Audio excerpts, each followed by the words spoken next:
Kennaan mana jira ture.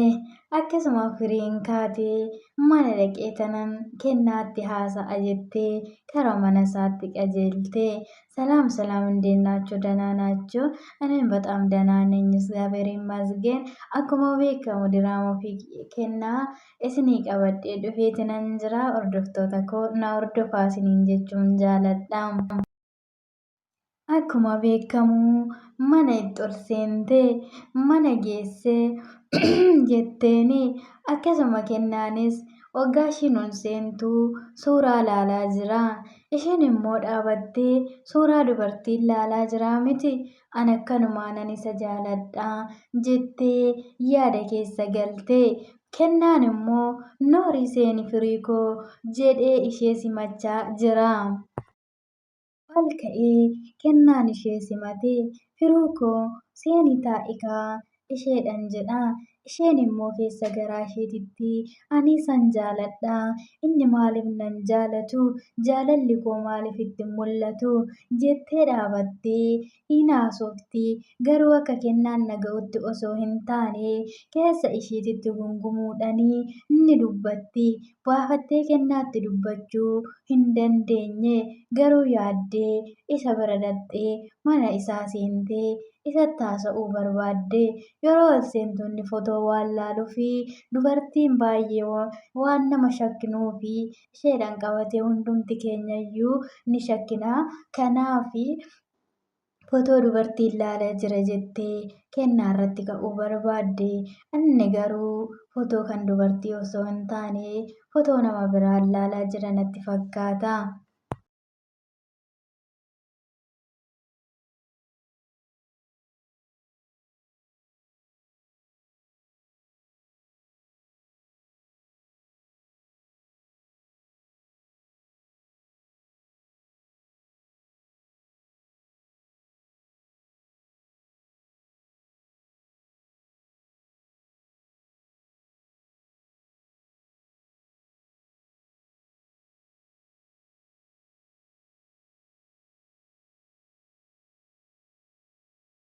Yeroo firuun biraa gadi baatu kennaan akkas jedhee firuu koo maal taatee har'a natti jijjiiramte? Firuu koo natti hin jijjiiramin ani baay'ee si jaaladha si malee jiraachuu hin danda'u jedhee ofumaa isaatii taa'ee ni haasa'a. Kan akkatti si jaaladhuu fi maalumaan na tuqxe maal koo fudhatte halkan abjuudhaan natti dhuftaa na dhungattaa waamuma kee yaada yaadni koo suma qofaadha.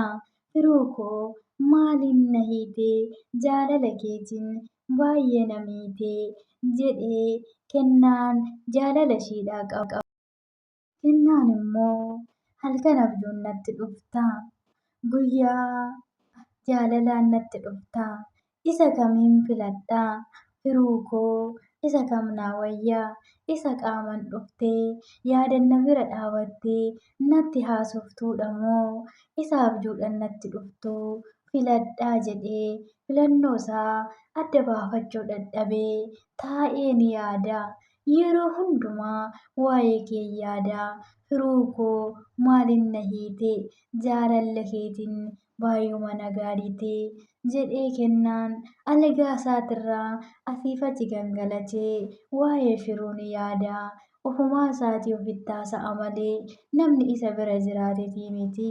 Mucaan kun dhugaa baay'uma tokkorraa qabame osoo firuun isaa taate anatti baay'ee natti tola.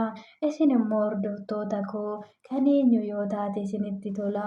Guddanyaan isaa tokkollee ni jira. Fuulduratti qabadhee isiniif dhiyaadha. Firuun immoo kan eenyu akka taatu wajjumaan ilaalla.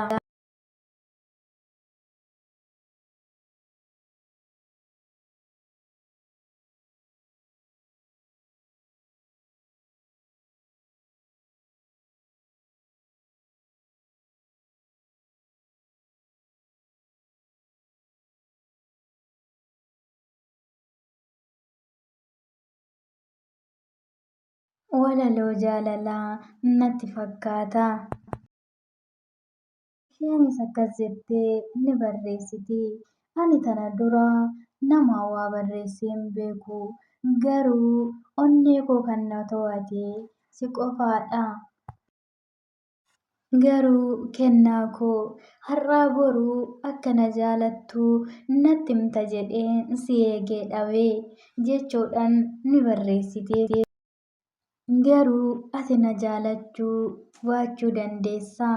Ani garuu ergan si jaalachuu qabee jaalalli kee erga na waxaluu qabee waggaa guutuufan deema. Garuu kennaa koo jaalala siif qabu har'aa boruu na hubatta jedhee si eegatan ture. Maaloo kennaa koo jaalala siif qabu na hubadhume ani firiidha jechuudhaan xalayaa jaalalaa barreessiteefi. Kanaa booda jaalala isaatiin gubachuu hin qabu. Yoo ta'uu baates akkasuma jettee firiin ofirraa waan fixaa jirtu natti fakkaata.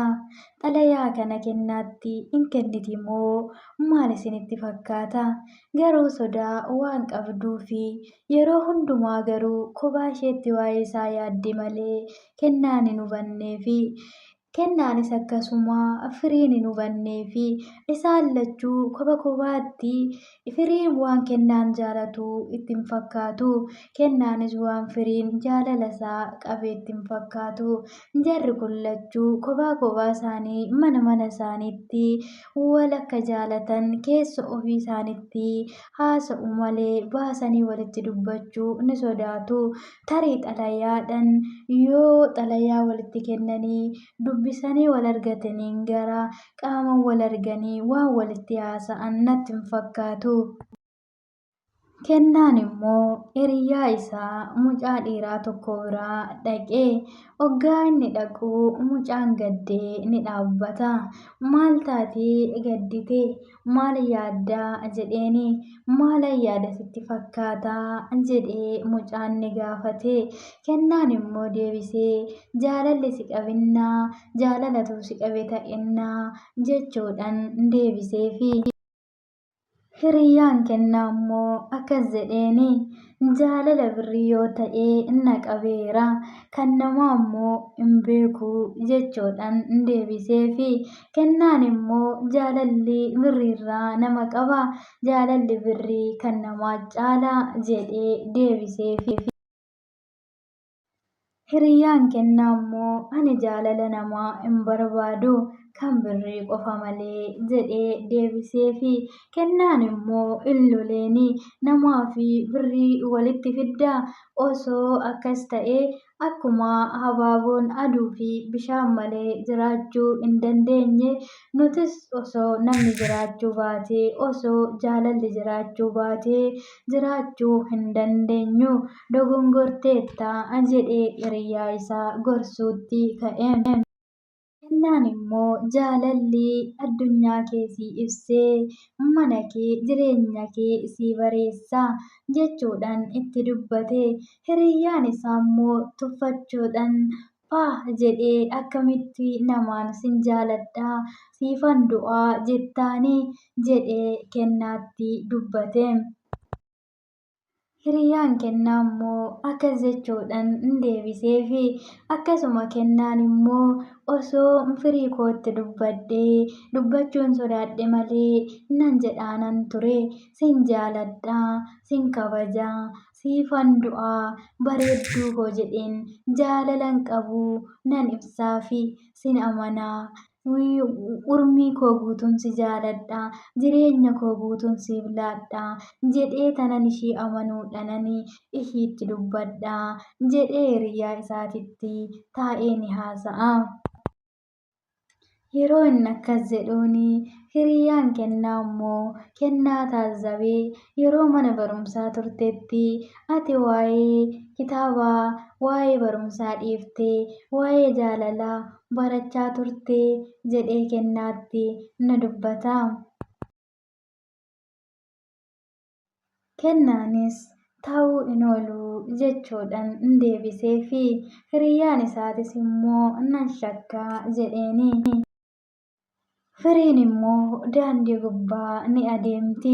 Akkas jechaa yaada ishiitti dhiphachaa ni adeemti. Kennaa koo erga ati dhuftee foonaa keenya galtee waamuma keen yaada. Dur waa'ee abbaa koo, waa'ee maatii koon yaada. Amma garuu yaadni koo si bichaadha jechuudhaan karaa gubbaa haasa'aa akka nama qalbii hin qabneetti ni adeemti. Akkasuma waa'ee haadha koos, waa'ee abbaa koos nan yaada. Amma garuu kennaa koo si qofan yaada. Sin dhabaa laata jetti firiin. Nagaa naaf ta'a.